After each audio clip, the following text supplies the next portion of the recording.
Aprendiendo con la verdad.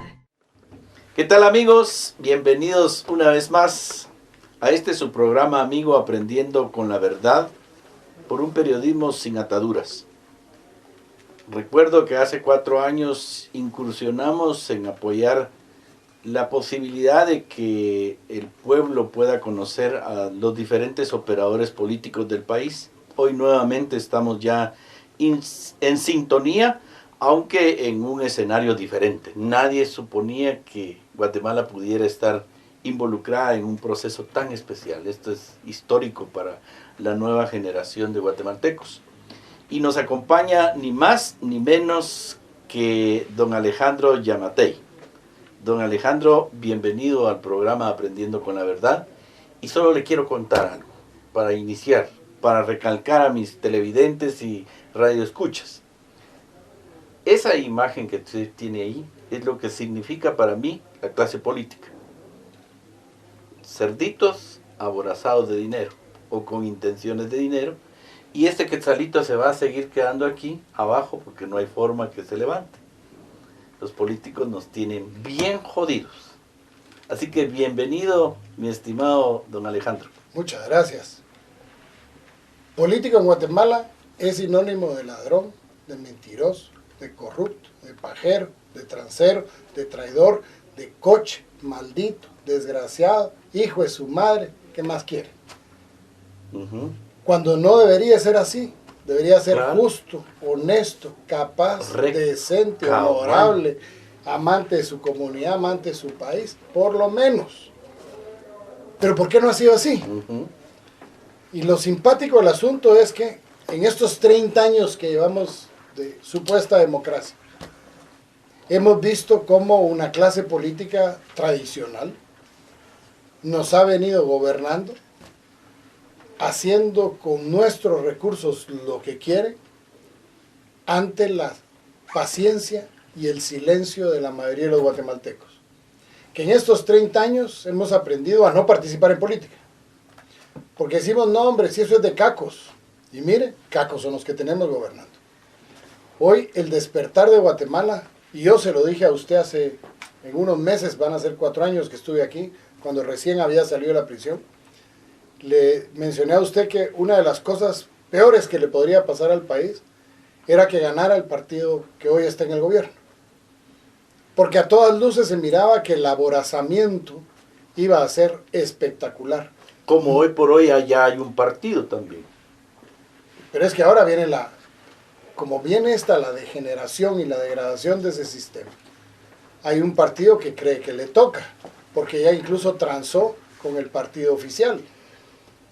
Pero hoy sí creo que están equivocados. Guatemala ya no es la misma de hace 4 años. Si bien es cierto, hay toda una campaña para votar nulo, para no votar, promovida por ese sistema que está cada día perdiendo y está realmente preocupado. Yo estoy casi seguro que el 6 de septiembre, dentro de 114 días, van a ser hordas de guatemaltecos los que vamos a ir a las urnas. Y vamos a apostar por proyectos políticos que tengan soluciones, no canciones. Por proyectos políticos que no desperdicien el dinero, que no pinten. Porque ahorita, por ejemplo, más se tardaron en pintar la ermita aquí y poner la carota de un candidato a diputado, la cosa más ridícula del mundo, porque es un templo de fe, pues, no es que en tener lo que mandar aquí. Igual pasó en Molopa.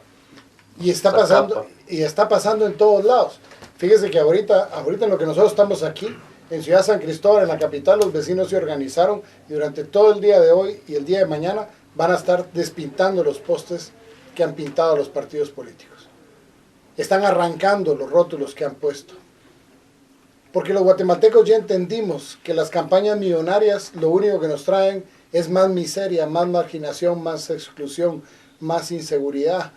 ¿Por qué? Más insalubridad, más ignorancia. Porque los fondos que deberían de irse para eso se van en fondos para la corrupción. Entonces los cambios que Guatemala requiere en el sistema político tienen que ser urgentes y tienen que dar respuestas certeras a los problemas que estamos teniendo. Porque si no logramos una revolución del sistema político por la vía democrática, me temo que la única alternativa que tendríamos para lograr esa revolución sería por medio del enfrentamiento, a un costo que para quienes lo vivimos, lo sufrimos, entendemos que ese no es el camino. Necesitamos hacerlo en la vía democrática. Y lo estamos logrando. Cuando salió y se destapó lo de la línea, yo fui el primero que salió, y ahí están los videos y está todo, las fechas y todo que se pusieron, pedí la renuncia de la vicepresidenta.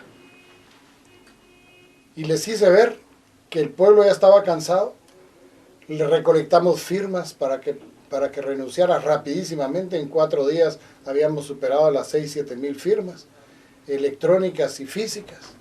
Como respuesta tuve un allanamiento a mis oficinas. Nos llegaron a hacer un robo lo más burdo. Se llevaron cámaras, se llevaron los cassettes de las cámaras, se llevaron las computadoras, se llevaron los servidores, se llevaron las cosas que les interesaban y nos dejaron lo que normalmente un caquito se hubiera llevado, era televisión, microondas, ¿no? Fueron a agarrar discos duros, o sea, llegaban a buscar información. Si el papel toalete hubiera tenido letras, se lo llevan también. Llegaron por información. Yo he comparado que nosotros vamos a la venezolana. No vamos a llegar. ¿No vamos a llegar? No. ¿Calculas? No lo vamos a permitir. Es más, el pobre cuate que nadie lo quiere dejar ahora hablar y que ha perdido 15 puntos en la intención de voto en los 2 meses pasados y que va a perder 15 puntos más en los 2 siguientes y que no va a estar en la segunda vuelta. Llegar a gobernar, en 3 meses estaría el pueblo de Guatemala en la calle. Yo no creo, o sea, aquí lo que sí estamos seguros es lo que no queremos. ¿Pero qué es lo que queremos? ¿Cree que el pueblo ya aprendió y los políticos ya aprendieron? No, es que aquí hay un mensaje dual. Ajá. Aquí hay un mensaje para la clase política y hay un mensaje para la ciudadanía. Ajá. El mensaje para la clase política es muy, muy franco y es abierto. O principiamos a cambiar o la gente va a depurar. Porque el mensaje para la ciudadanía fue, si nos unimos, se logran grandes cosas. En las manifestaciones hay de todas las tendencias ideológicas, de todas las clases sociales, de todas las etnias, en todo el país. Por primera vez en la historia de este país, de los últimos 30 años, nunca habíamos tenido una crisis tan seria, porque esta es una verdadera crisis. Y que no tiene liderazgo. Gracias a Dios. Porque recuerde que Chávez se impulsó a través de ese tipo de manifestaciones. Sí, pero por eso perpetuó. sí, pero por ejemplo, le voy a contar una interioridad. Como yo principié a pedir la renuncia de la vicepresidenta, un grupo de personas llegaron conmigo y me dijeron, mire doctor, nosotros vamos a iniciar un movimiento que se llama Renuncia Ya. Y quisiéramos que ustedes estén ahí. Y yo les dije, miren, si bien es cierto, los movimientos sociales, lo correcto es que tengan un liderazgo político. Ante el desprestigio de la clase política del país, ante la apatía de la gente que por primera vez va a dejar la apatía por un lado y va a salir a manifestar. Háganme un gran favor y háganselo a ustedes.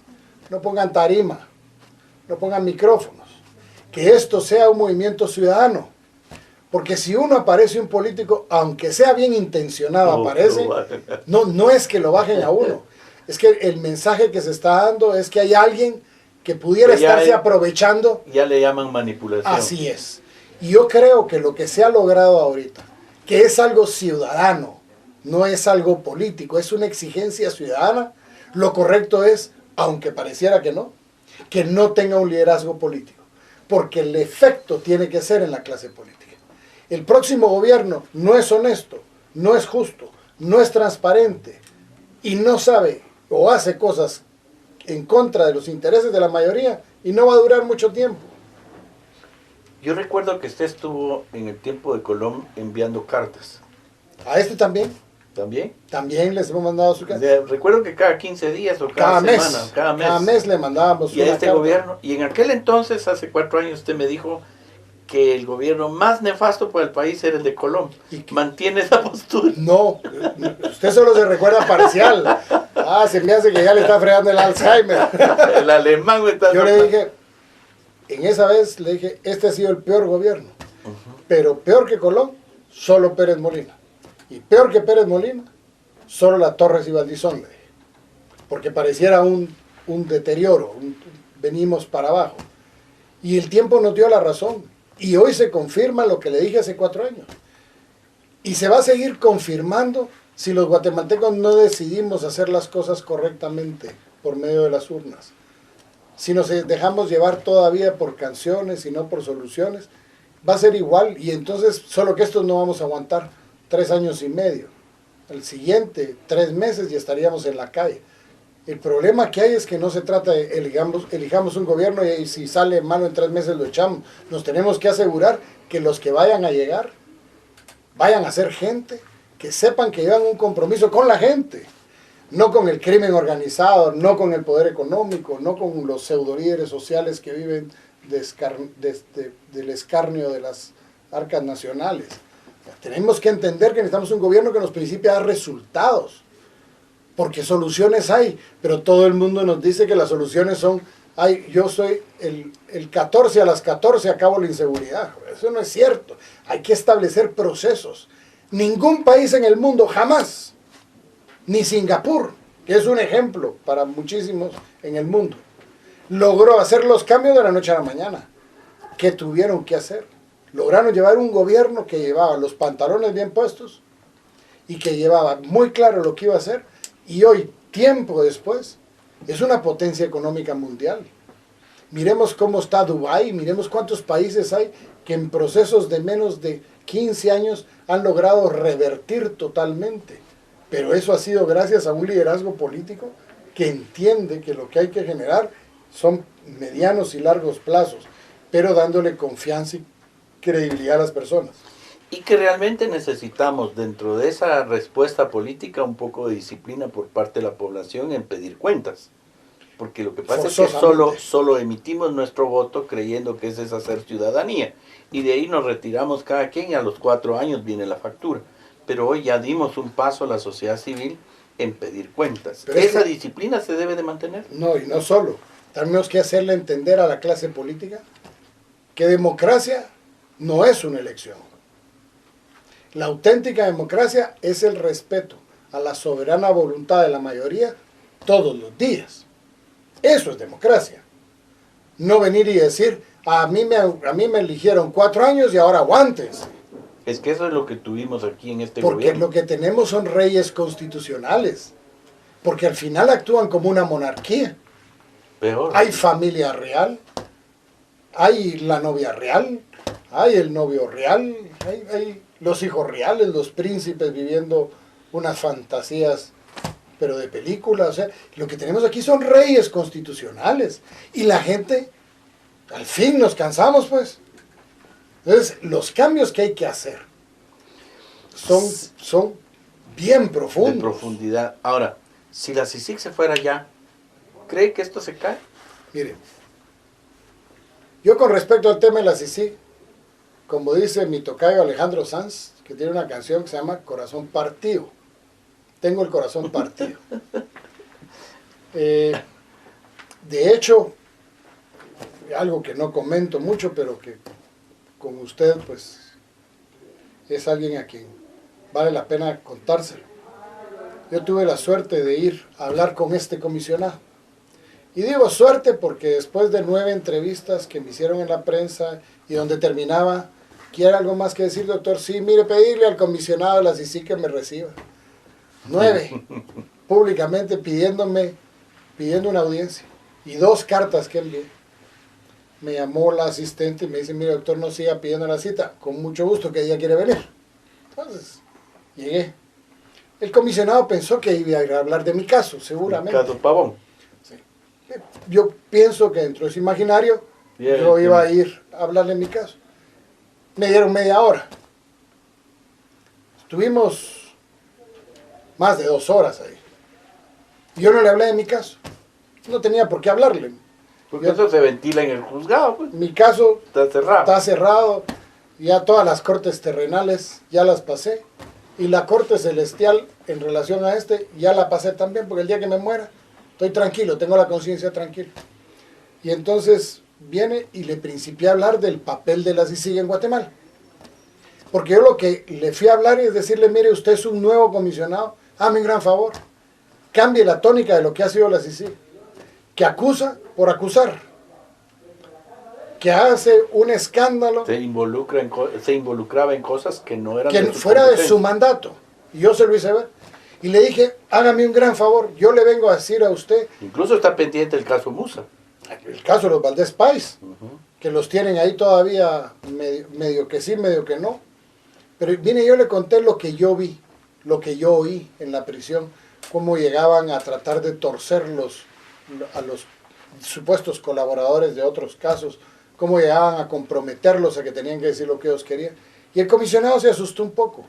Cuando terminé esa parte de lo que a mí me constaba de la CICIG, le dije, mire, comisionado, yo le quisiera pedir dos cosas. Uno es que la CICIG no ha querido hacer la entrada a dos temas en particular y que están dentro de su mandato. Uno de ellos, el tema de la defraudación. El tema de la defraudación aduanera. Es un caso increíblemente obvio. Todo el mundo sabemos, si nos vamos a Santo Tomás, Leo, que usted se para en la puerta 8 y que todos los furgones que salen de la puerta 8, Tienen rojo. todos vienen ya pagados. Eso, lo que sale por la puerta 8, eso ya está arreglado. Y eso lo sabemos todos. Y nos cuesta mucho dinero. Y es parte de su mandato. Y la segunda cosa es, háganos un gran favor. Investigue los financiamientos de los partidos políticos. Porque ahí está fulano, mengano, perencejo. Y está. A la semana siguiente de haber estado con él, hace una entrevista en Prensa Libre de doble página. Y me llama un amigo que me había acompañado a esa reunión y me dice, mire doctor, ya vio las declaraciones de comisionado. Es todo lo que hablamos ahí en su oficina, todo está puesto ahí. Yo esperaría que esta CICIG con este comisionado haga varias cosas. La primera es que el caso que principie lo termine y lo haga pegado a derecho. Y el segundo es que los casos que inicien los haga del conocimiento público. Porque, por ejemplo, la línea, ahí es la linita, eso no es la línea. Aquí hay carreteras. Ahí es de 4 carriles y todo el mundo sabe dónde termina. Claro. Y en los nombres de los exmilitares, en dónde termina, o de los amigos de los expresidentes que manejan todavía mucho del contrabando, o en la dueña de las básculas. En fin, aquí todo el mundo lo sabe. Pero ¿por qué no quisieron salir del mando medio de la línea? Porque hasta ahorita nos presentaron al mando medio. Sí. De ahí para arriba, ¿qué esperaríamos? Si la CICIG no lo dice, se va a pensar de que la CICIG llegó y le dijo al presidente, a la vicepresidenta, bueno, usted se va primero y usted se va después, porque si no, vamos a sacar todo esto. Esa no es función de la CICIG. El presidente y la vicepresidenta, de que se tienen que ir, se tienen que ir. Con CICIG o sin CICIG. Ahora, lo que quisiéramos es la persecución penal. Pero sí nos ayudó la presencia de CICIG. Si no, no se hubiera... Por eso es mi corazón partido. Ujú. Porque, aunque yo fui perseguido injustamente, entiendo que en este momento la labor que está haciendo este comisionado, en este caso, pareciera que es correcto, pero no ha sido totalmente sincero. Leyó ya un libanés en San Marcos. No, Lo del caso de Musa. Le pone a uno los pelos no, ese no lo he leído. parados. Ese no lo he leído. Eso lo escribió una hija del señor Musa. Y describe ahí, y es la cuenta pendiente de CICIG. Pero bueno, se lo recomiendo porque pone al descubierto muchas cosas interesantes sobre lo de Ban Rural, sobre el papel de otras organizaciones. Ya cuidado con decir ese nombre porque lo persiguen a uno por decir esas cosas. Bueno, pero le voy a decir algo. Y es primera vez que lo voy a decir en público. Cuando yo estaba en la prisión, un día llega el alcaide, llega conmigo y me dice, mire doctor, quiero hablar con usted. Me sacan de mi celda. Me dice, fíjese que nos viene un nuevo preso y lo tengo que poner ahí con ustedes porque no tengo otro lugar. Ah, vaya, le dije, ¿por qué me pregunta a mí? Porque me temo que van a haber problemas por la persona que es. Nosotros estábamos en la cárcel producto de un montón de colaboradores eficaces, que eficaces no tenían nada, pero sí mucho de colaborador a cambio de pactos. Y nos mandaron al colaborador eficaz del caso Musa. Yo lo tuve. Los muchachos, algunos se molestaron. Cuando llegaron nosotros tuvimos que pues, estar viendo que nadie le hiciera nada. De hecho, logramos hasta que un juez dictara una exhibición personal a favor de él cuando llegó su momento, porque después de que había cantado hasta las abandonadas, no lo querían dejar en libertad, porque querían sacarle más, o quería que dijera cosas que no le constaban. Y eso me consta a mí porque yo oí los interrogatorios de la CICIG cuando llegaron a la prisión, que querían que él involucrara a otra persona. El caso Musa, como fue resuelto por el MP, no tiene nada que ver con el tema de lo que en realidad pasó. La banda que asesinó a Musa fue contratada por un diputado al Congreso de la República, de ese entonces, y que está en el Congreso de la República. Esa es la verdad. Pues ahí más o menos Y fue lo describe. contratado ese diputado por un secretario del presidente, Es una cadena. porque el presidente no sabía que cuando dice quiero al señor Musa de presidente de Banrural, lo sentenció a muerte. Y a Musa le dieron la pena de muerte por el nombramiento en Banrural. Una pena de muerte que el presidente de ese entonces no se atrevió a aplicar a los que se las tenía que aplicar por ley, o con Sí, la ley en la lo mano. describe el libro, muy interesante. Mi estimado don Alejandro, la política tradicional, ¿en qué fallamos? ¿Qué nos falló? Mire, pues arrancamos del 82 con un golpe de Estado, hubo una esperanza de tener una mejor Guatemala, para democratizarla, tenemos una constitución, arrancamos en el 86, Vinicio Cerezo hizo un mal papel porque debió haber cimentado bien la democracia, hubo muchos abusos, se extremaron también en la cuestión del... Solo que en aquel entonces solo era Puchito, ¿verdad? Como él lo El dijo, Odiseo, solo como- era una micra. Y ahora es Ahora, lo que yo he dicho es que lo único que se ha democratizado en Guatemala ha sido la corrupción. parcialmente. Que en el tiempo de los militares la corrupción era solo de cúpula. Hoy la corrupción está regada por todos lados y en todos los niveles. ¿Comparte esa idea? No solo la comparto, la sostengo, la defiendo. Usted tiene la razón. ¿Qué nos falló? Yo le voy a decir mi caso personal. Ujú. 1985 yo coordiné las elecciones de vuelta a la democracia para el Tribunal Supremo Electoral. Era un joven de 25, 26 años. Junto con otros jóvenes nos hacemos cargo de las elecciones y las sacamos nítidas, el proceso electoral. Usted se podrá recordar que esas elecciones fueron nítidas. Habían elecciones de medio periodo, porque antes habían municipios de tercera y cuarta categoría, 1988, yo las saqué también. Y saqué las elecciones de 1990, cuando gana Serrano Elías. Si usted se recuerda, la segunda vuelta, en la época de Serrano Elías, fue el 6 de enero de 1991. Ese día fue la segunda vuelta. Y nosotros habíamos dispuesto a hacer todo lo que estuviera en nuestras manos para que ese mismo 6 de enero hubiera un presidente. Porque entre el 6 de enero y el 14 de enero para hacer un periodo de transición era ridículo. Y segundo, como que era regalo de Ría Reyes para uno de los dos Jorges que iban a entrar a la segunda vuelta. Yo presento a las 12 menos 20 de la noche, que no teníamos internet ni a hoy toda la comunicación. En menos de 6 horas teníamos el 80 y pico % de los resultados de todas las mesas.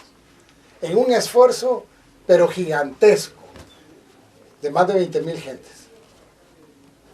Presento los resultados. Voy a levantar a los viejitos del tribunal, aquel Tribunal Supremo Electoral De mucho respeto. de realmente Tribunal Supremo, no el Tribunal Electoral que tenemos, aquel sí era Supremo, este no. Llega y le presento los resultados al licenciado Gerbruger cuando los convoco a la conferencia de prensa para que den los resultados esa noche. Y le presento mi carta de renuncia como coordinador de las elecciones. Me dice, gracias Alex por los resultados.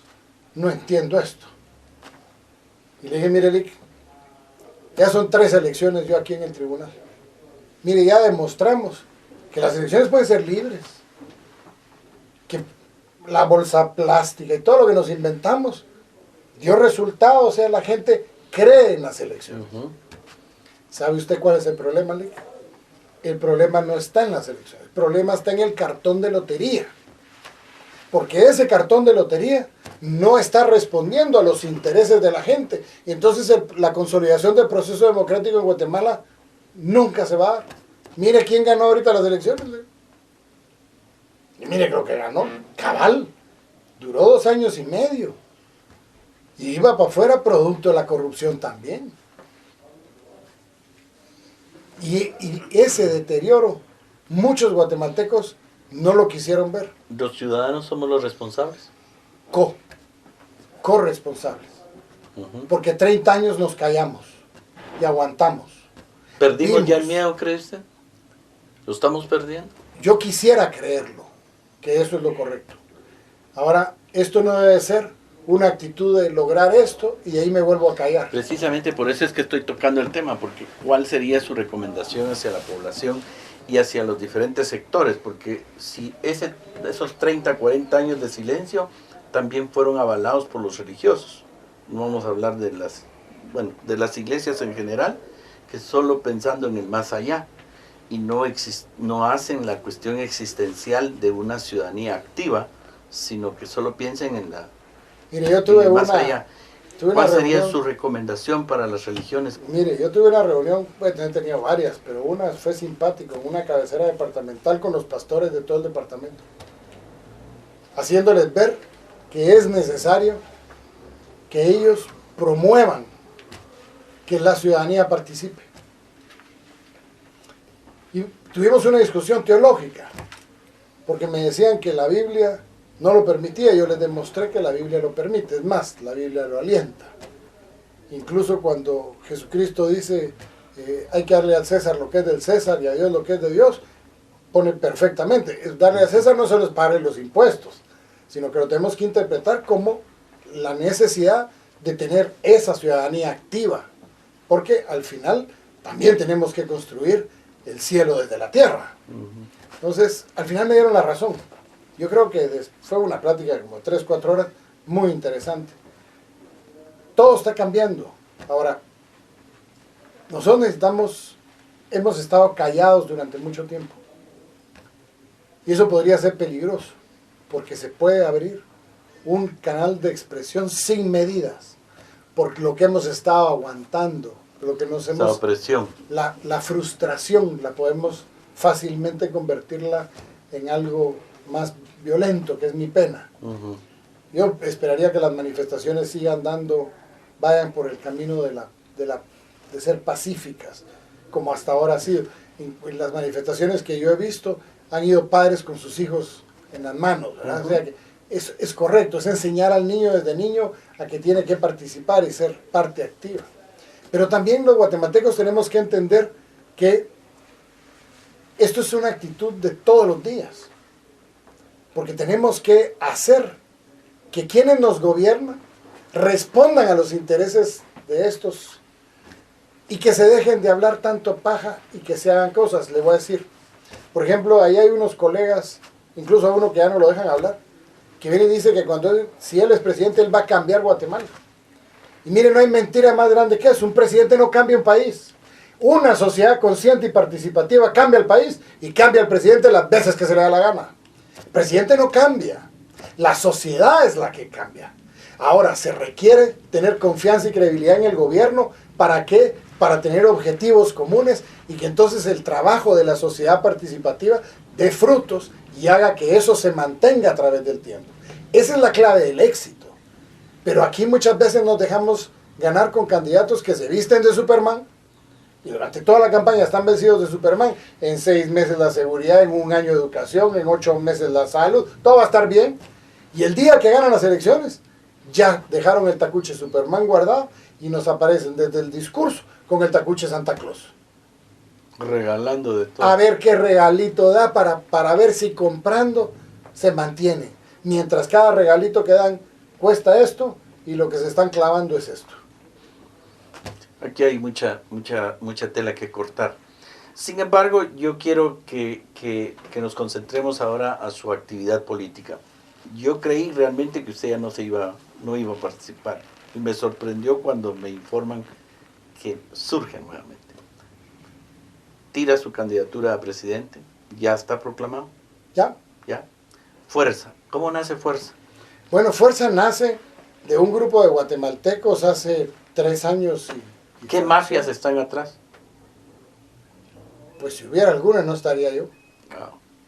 Yo le pregunto así, frontal. Y yo le contesto porque frontal porque aquí está el secretario general. Y si hubiera alguna mafia, yo no me habría subido. Es más, a mí me ofrecieron la mayor parte de los partidos que regresara a la política partidista y que encabezara. Y me ofrecieron partidos grandes. Incluso hasta me llegaron a preguntar si quería ser el candidato oficial del partido oficial. El candidato presidencial del partido oficial. Me dijeron, están locos. Me mandaron, mire, dice la señora, digo una señora que quiere ser presidenta también, que si quiere ser su candidato a la vicepresidencia, y le mandé a contestar, chish. O sea, ¿por qué un partido que se llame Fuerza? ¿Por qué no otro que pueda tener? Porque lo que necesitamos nosotros es construir proyectos políticos. ¿Cómo surge distintos. Fuerza? De un grupo de ciudadanos que principiaron a armar un sueño. Bueno, de... si se necesita recursos. Bueno, depende, dijo Pepito. Fíjese que con mi incorporación, por ejemplo, nosotros hemos logrado muchísima gente que se adhirió al proyecto, como el caso de Alan García aquí en Alta Verapaz, y la gente que se ha sumado, que yo a Alan solo lo conocía por medio de las redes sociales, y que compartíamos los ideales, y mire doctor, ¿y usted se va a tirar? Pues en eso estamos trabajando.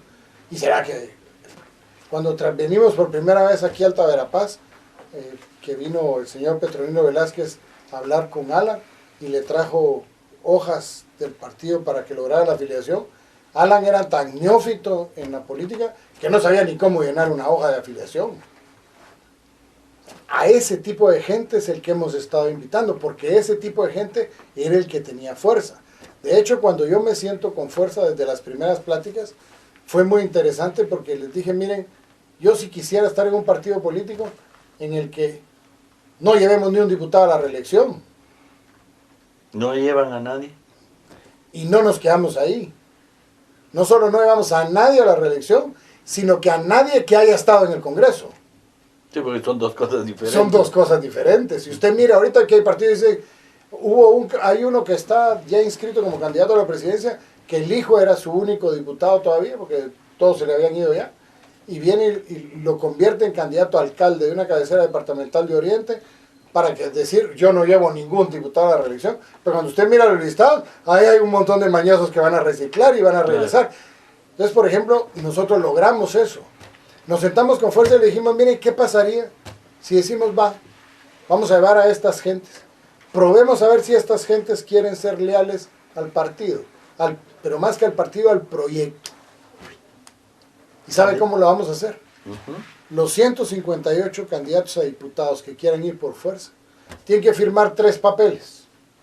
El primero es una escritura pública en donde dan su consentimiento a que los otros 2 papeles se apliquen en el momento que se cambien de partido, que es la renuncia y la ratificación de la renuncia del cargo de diputado del Congreso de la República en el momento que se cambien de partido. Porque si nos vamos a comprometer con la población a ir a empujar una reforma del Estado de Guatemala, lo que necesitamos es certeza de que la gente va a elegir a la gente que va a ir a luchar por eso. Y no va a decir ahorita que sí lucha por eso y cuando llegue ahí, se las pela. Entonces, hay, por ejemplo, muchísima concordancia. ¿Me puede convencer por qué votar por Fuerza? Además de que somos conocidos y compartimos algunos principios. Mire, ¿Por qué votar por Fuerza? porque representamos un grupo de gente muy distinto. Principiando, porque no tenemos padrinos.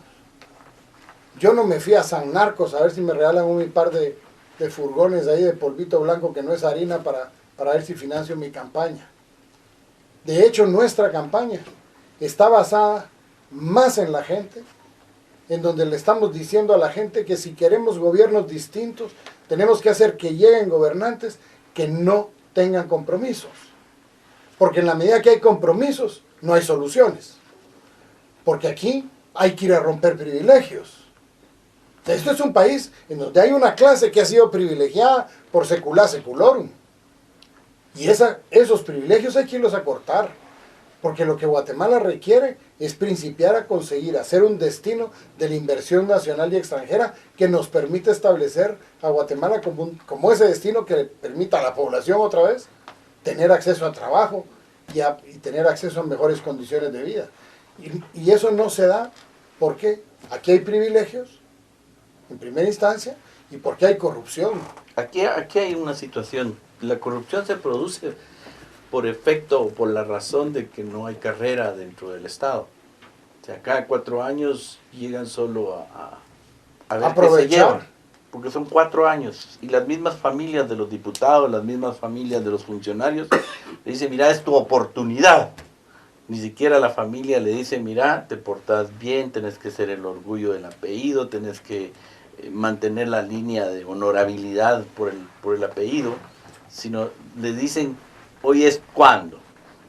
Pero óigame, también tenemos que reconocer que muchos guatemaltecos tenemos una doble moral. Porque yo tengo amigos que son honestos. Cuando yo salgo de Presidios para buscar la carrera de la presidencia en el 2007, uno de esos amigos que es un hombre honesto, se me acerca y me dice, mira vos, y saliste bien untado de ahí. Te le dije que poco me conoces. Vos sabés que yo a la corrupción nunca le entré, al contrario. Lo que logramos hacer es por luchar contra la corrupción. Entonces no sacaste nada. No, le dije yo, perdí. Sí. ¡Qué mula! ¡Qué mula! Si le hubiera dicho, vieras todo lo que saqué, me hubiera dicho, ¡qué cabrón! ¿Ah? Esa doble moral la tenemos también, y hay que reconocerla. Pero ha sido porque hemos visto, fíjese que antes, ¿qué era lo que le decían? Chafa y cura, comida segura. Ahora es político. Ajá. Ahora, aquí hay un detalle. Si usted llega a la presidencia, ¿va a impulsar realmente la reforma o la institucionalización de una carrera dentro del gobierno? Cambiando la ley de servicio civil, que es anacrónica. Por eso ya no y que hay que establecerla. Incluso hubo un señor que se dedicó 4 años a hacer la reforma. Un poco más, casi 8, Harris Whitbeck. Harris Whitbeck hizo todo un paquete y hoy lo tiraron al canasto de la basura. Como han tirado muchas cosas en el país. ¿Lo va a rescatar usted? Hay que rescatar ¿cómo se llama? ¿Llamaría usted a don Harris o a las personas que estuvieron apoyando eso? Tal vez a las personas, ya don Harris ya está muy grande. Está bastante grande. Uh-huh. Y según sé yo, aunque no lo he visto, pues algo afectado de salud por su edad avanzada. Del grupo de ese Harris Whitbeck, que fue uno de los que impulsó el cambio de la reforma del Estado, tenemos nosotros a Guillermo Mateu en el equipo, que es el que ha estado viendo el tema. Que para poder cambiar no solo es cuestión de discurso, sino tener un plan estratégico para poder entrar. El tema social número 1 de este país es educación. Y mientras no hagamos una reforma educativa real... Pero con estos maestros. Porque el maestro se opone a la reforma educativa. No, los que se oponen son ciertos líderes magisteriales, a los cuales salieron a la defensa de la vicepresidenta porque era honrada, ¿o no es cierto? Pero yo los maestros con los que he hablado, el Jodiel sí la jodió hoy. Bendito sea Dios, porque como le dije al principio del programa, este proceso que estamos viviendo va a servir para la depuración. Y va a servir para la depuración en lo económico, en lo político y en lo social. Y en esa parte social le corresponde a él. Sí, porque ahí hay tranza entre el movimiento sindical. Pero cuando uno dice movimiento sindical está refiriéndose a todos los que estén adentro de eso. Y es una cupulita. Que ya son millonarios, doctor. Por supuesto. Si usted qué cree, que los 36 millones que le dio en el primer año de gobierno de Colón, que no fue lo único. Incluso está recuperando plata para pagarle a un abogado finado, pues un abogado fallecido. Bueno, no, pero esos son ¿cuáles mejores?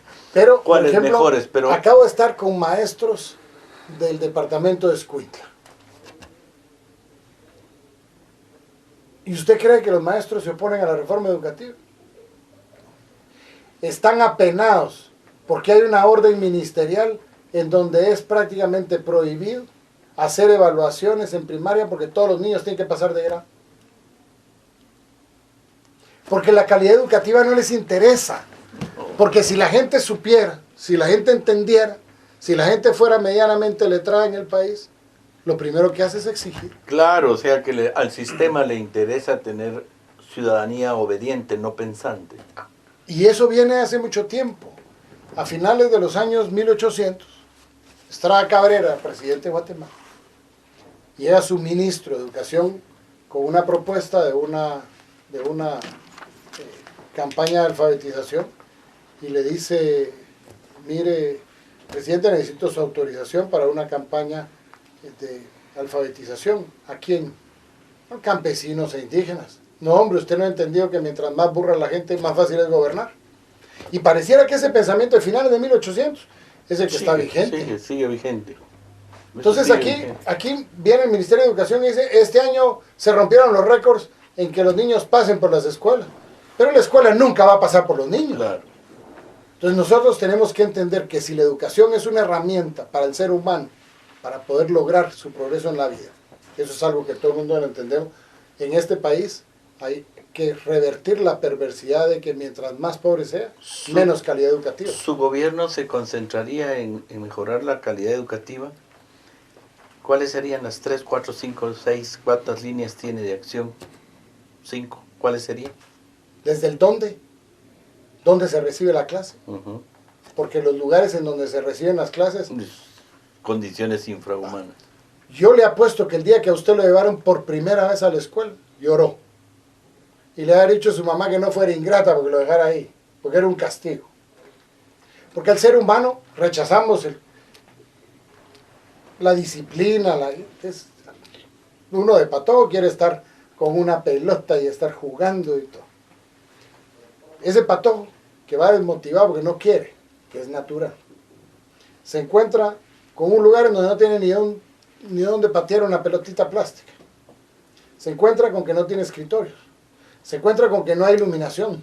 Se encuentra con que no hay ventilación. Se encuentra con que no hay pizarrón. Se encuentra con que no hay suficientes maestros. Y encima de todo llega desnutrido. ¿Cómo va a poder darse el proceso de enseñanza-aprendizaje en esas condiciones? Entonces, el primer tema de la reforma educativa no es aumentémosle 2 años al magisterio y ahí está la reforma educativa. Es que hay que principiar desde el dónde. Pero de ahí no viene solo el dónde. Viene el qué. Porque el currículo nacional base no responde nada más que a un copy-paste de otros países. Impuestos. El currículo nacional base debe obedecer a las necesidades del país. Y no necesariamente del país, sino de la región. Sí, en parte tiene razón, Pero le voy a decir algo más. Ese currículo nacional base tiene que recuperar el urbanismo, tiene que recuperar el civismo y los valores y principios que le fueron quitados. Ese currículo nacional base es el segundo tema. Pero ya teniendo el dónde, ya teniendo el qué, entonces entremos al cómo. ¿Y cuál es el cómo? Nosotros seguimos con un método educativo de enseñanza inductiva. O sea, eso es memoria. ¿Y cuál es el resultado? Niños desnutridos apostando a la memoria. El mundo cambió hacia métodos deductivos, que es el de la investigación. Y de hecho toda la tecnología y la globalización del mundo van hacia que la gente investigue.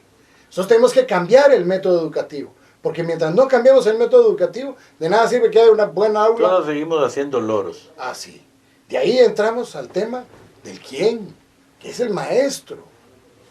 Y tenemos que preparar a los maestros, y ese es el esfuerzo más grande que hay al final de cuentas, en preparar a más de 100,000 maestros, en una nueva metodología y en un nuevo currículum nacional base. Eso está en los acuerdos de paz, mi estimado doctor. Es parte, ¿Usted piensa rescatar esos recuerdos de paz? Acuerdos de paz. Mire, no es que estén los acuerdos de paz y por eso haya que hacerlo.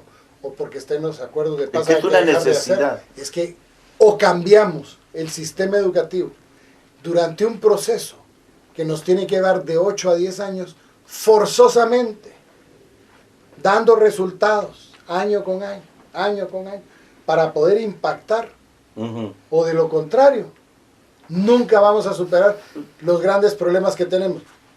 Por ejemplo, ¿usted cree que la educación no incide en que la mujer no principie a ser madre entre los 10 y los 15 años de edad? Ayuda un montón. ¿Usted cree que la educación no nos ayudaría a tener menos problemas de salud? Porque si la mamá... Menos hijos, menos diarreas, menos problemas pulmonares, menos infecciones, menos enfermedades contagiosas, porque la gente sabría de las vacunas y todo. La educación nos impacta en todo. Nos disminuye la violencia. La educación impacta. Entonces nosotros tenemos que principiar a plantear soluciones en todos los campos que requiere el país, pero principiamos a hablar del tema número 1 social. Educación. Es educación. Y arrancamos ahora o vamos a seguir. Vamos a seguir igual. De mal en peor. Toque el tema de los acuerdos de paz. ¿Qué concepto tiene usted? ¿Era el proyecto de nación que tuvimos? Yo creo que... ¿Y lo dejamos ir? No, yo creo que los acuerdos de paz... Ningún político hace sus planes de gobierno basados en esos documentos. Eso no es totalmente cierto. ¿No? No. ¿Usted sí? Yo he agarrado los acuerdos de paz como un referente. Uno no puede salir esgrimiendo unos acuerdos de paz que al final la misma población, por desconocimiento, porque había interés que la gente no conociera, lo rechazó con un 16% de asistencia y un 84% en contra. En el 2009, cuando se hizo la situación de la consulta para la reforma a la Constitución. Sí, ahí se enterraron. Fue en 99, en la época de Arzú. Sí.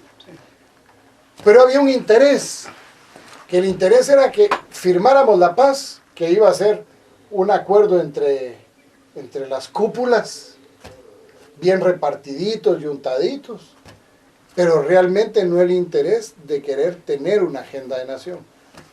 Y a la mayoría de la gente se los vendieron como que eran los acuerdos del demonio.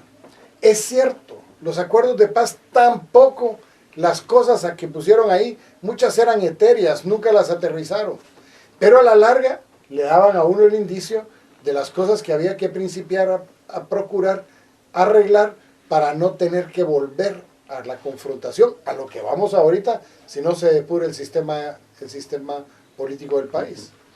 Yo creo que alguien sacó un estudio, si usted tuvo a su alcance ese estudio, donde decía, ¿por qué no votan los guatemaltecos?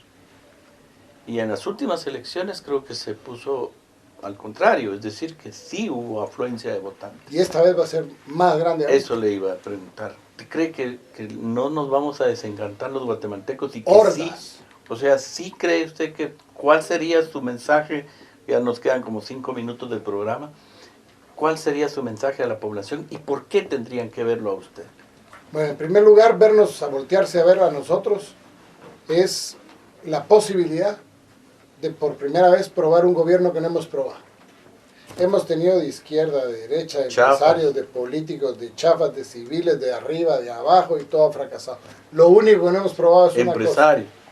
Políticos y empresarios. Lo único que no hemos probado es uno. Decencia. Eso es lo único que no hemos probado. Dentro de todo lo que hemos tenido, ha habido desfile de todas las figuras que puedan haber, menos decentes. Guatemala requiere un gobierno decente. Un gobierno un gobierno que su sí sea sí y su no sea no. Un gobierno que principie a aplicar, respetando la ley, la aplique e imponga orden basado en esa misma ley. Un gobierno que se atreva a hacer lo correcto, en un país en donde hacer lo correcto es más difícil que no hacerlo. Claro. Un gobierno que principie a dar soluciones a los problemas del país, mediante procesos, porque no hay soluciones mágicas. Aunque forzosamente tenemos que recorrer caminos. Un gobierno que sea honesto, que sea transparente, que sea abierto. Un gobierno que procure, por ejemplo, que el que quiera ver una licitación la pueda ver en el momento que se está haciendo, porque todo el mundo esté ofertando en línea y que todo el mundo sepa qué es lo que se está adjudicando y por qué se está adjudicando. Pero más que eso, un gobierno que tenga sus primeros 2 años con los pantalones tan bien puestos, que diga, señores, en el tema económico vamos a tener 0 déficit fiscal los 2 primeros años. 0. Ni un solo centavo de endeudamiento más. Si la población paga y contribuye 50.000 millones... ¿No a la reforma fiscal? ¿Qué es primero, el huevo o la gallina? Es la pregunta de millón. Va, pero lo que usted me acaba de decir es una pregunta del mío y le explico por qué. ¿Con qué cara va a venir un gobierno ahorita a aumentar impuestos cuando lo que hay que demostrar primero es la honestidad en el manejo? Este país es rico, mire cuánto hemos aguantado de cuántos gobiernos Este han país sido es- miles de millones. Este país es tan rico Deberíamos de que estar cada viviendo como 4 cualquier años- país de Europa. que cada 4 años llega un gobierno que roba más que el anterior y todavía deja para el siguiente. Si nosotros logramos principiar a perseguir a los que han desfalcado el Estado en los últimos 3 gobiernos, no nos vayamos más atrás, solo en 3, usted se daría cuenta de la cantidad de miles de millones que podríamos retornar al Estado. Porque hay que aplicar la ley de extinción de dominio en la mayoría de los funcionarios públicos. Si no, de lo contrario, todo el mundo va a creer que llega, que puede robar, que se puede ir a su casa y que va a poder haber robado para 3 o 4 generaciones que ya no tengan que hacer nada, porque se roban tanto que ya pueden vivir generaciones de generaciones. Y lo interesante es que se roban tanto y todavía sí quieren seguir en el poder. Por supuesto. Por supuesto. Bueno, Si mire, se les hace fácil. Claro, mire, yo ya terminando el programa, fíjese que usted dijo que iba a respetar la ley. Yo creo que su mensaje debe ser en la cuestión de qué va a darle a los departamentos, además de su responsabilidad como presidente. Algo que siempre hemos reclamado los departamentos es que ningún presidente ha cumplido con la ley en la designación de gobernadores. La ley establece que es la sociedad quien tiene que proponerle al presidente una terna. Pero no, el presidente se da el lujo y pone a su cuate, el de confianza, el recaudador de los impuestos o de las fafas o de lo que le cobran a las empresas por la plata del Consejo de Desarrollo. ¿Usted va a respetar la ley? En el sentido de que sea la sociedad quien le proponga. Mire, lo que usted está contando es todavía un cachito peor. El que queda electo de presidente convoca a sus amigos y le dice, vos, buscate una asociación por ahí que te proponga. Porque entonces lleva el respaldo de la sociedad. ¿Cuál es su propuesta entonces? Mi propuesta es bien sencilla. Hoy estamos en mayo. Nosotros queremos hacer un llamamiento a finales de julio, principios de agosto. Que la sociedad hacer la convocatoria al nombramiento de los gobernadores departamentales antes de las elecciones. Que la sociedad nos diga, estos son los nombres que nos gustaría, para que sepan que al momento de ser electos, de esa terna los vamos a nombrar, no a mis cuates, No después de la elección. no después de la elección. Sino Porque la terna, después de la elección ya empieza la repartidera. así es. del Nosotros lo que pastel. queremos es asegurarle a la población que lo que vamos a nombrar para un departamento ya está antes de las elecciones, como un compromiso de que al ganar nosotros vamos a darle a la población la representación que por derecho tiene, que por ley tiene. ¿Usted va a presentar su gabinete antes de las elecciones también? También. Porque el problema es que después de las elecciones el que soy, ala, esta chulada es la que estaba ahí. No, nosotros incluso lo estamos haciendo ya, porque tenemos, por ejemplo, en el tema, lástima que no había chance de hablar del tema de salud, que es uno de los temas, otro, al igual que la educación, es un tema que hay que entrar, y tenemos todo un planteamiento. Bueno, pero va a haber otra oportunidad que usted regrese a Coam. Pues que yo regrese, sí, pero que usted me invite a saber. Bien, está invitado. Hay mucho que hablar En 15 con usted. días vamos a regresar a Altaverapaz, primero Dios, no este fin de semana que viene, sino que el otro. Vamos Pues ya a hay ir un a chance. vamos a ir a los municipios, pero para mí sería un Ya hay gusto un- venir, porque tenemos que explicar muy bien, en la salud pública hay soluciones, Y le voy a adelantar algo. Si hacemos lo correcto, en 8 años de trabajo, se puede lograr que arriba del 75% de la población económicamente activa esté dentro del seguro social. Entonces, hay cosas Perdón, pero se nos fue el tiempo. Doctor, bienvenido a su programa Amigo Aprendiendo con la Verdad y espero tenerlo en una próxima oportunidad. Pues muchas gracias, le tomo la palabra y primero, si Dios nos permite estar aquí en 15 días, pues seguir platicando con usted. Lo bueno es que de Guatemala hay mucho que platicar. Y sobre todo, estimados amigos y amigas, a ustedes, muchísimas gracias por habernos recibido en sus hogares. Yo sé que creer en políticos es difícil. Yo lo vivo todos los días. Pero es igual que para mí me sucede dentro del sistema político, porque dicen que no hay peor defecto que de un político que ser honesto en este país. Eso hace que lo persigan a uno, eso hace que lo quieran marginar a uno, porque uno no tiene titiriteros y no responde a los intereses de grupos en lo particular. Sin embargo, los cambios que se están dando en Guatemala y los cambios que debemos ver que en Guatemala se den requieren de gobiernos sin compromisos. Y eso es lo que nosotros estamos procurando con una campaña totalmente distinta. Así que muchísimas gracias y gracias a la invitación. Espero verlos en una muy próxima oportunidad. Que Dios los bendiga, pero especialmente que Dios bendiga a Guatemala. Muchas gracias, doctor. Buena suerte y hasta la próxima semana. Gracias por su atención. Será hasta la próxima semana cuando juntos hagamos que se cumpla el principio de nuestro programa, Aprendiendo con la Verdad.